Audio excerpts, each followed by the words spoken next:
bonjour, cher Smits, la société Viessmann Academy.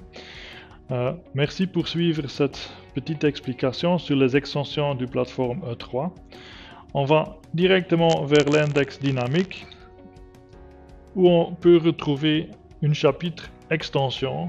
C'est là-bas qu'on va chercher la dernière extension à expliquer, le SM1A. Module SM1A, on peut retrouver sur cette page ici la connexion électrique. Vous voyez la fiche de bus 145 ou 74. 145 c'est pour le bus KM bus. Et l'autre c'est le plus bus.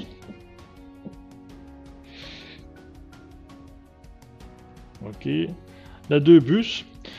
Et puis en interne, ce qu'il faut raccorder où?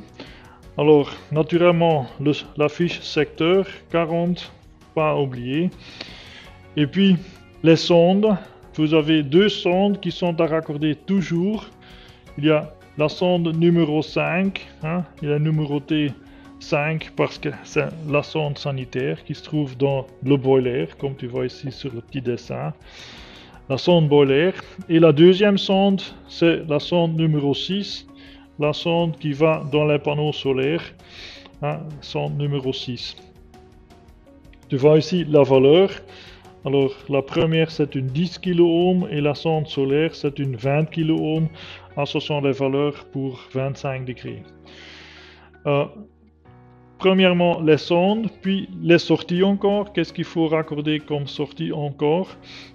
Alors le circulateur solaire, c'est le circulateur qui se trouve entre les panneaux et le boiler pour la production d'eau chaude.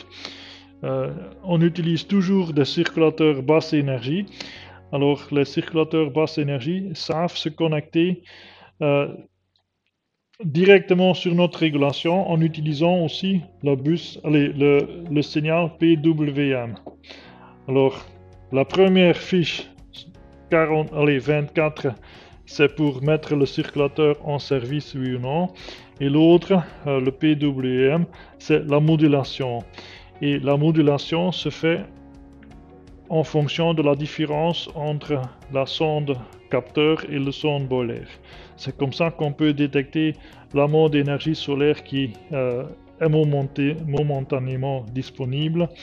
Et c'est comme ça qu'on va piloter le circulateur en vitesse. Tu vois encore ici en bas l'explication des différents modules. Et en plus, on vient de dire tantôt que la seule module qui est compatible avec les deux versions de régulation, le plus bus et le bus KM, il reconnaît automatiquement le bus sur lequel il est raccordé. Mais si vous démontez par exemple une module d'un endroit pour le remonter sur un autre endroit, il est bien possible qu'il faut faire un reset du bus. Ce sont des exceptions, mais en cas où, vous trouvez ici dans ce chapitre comment le faire.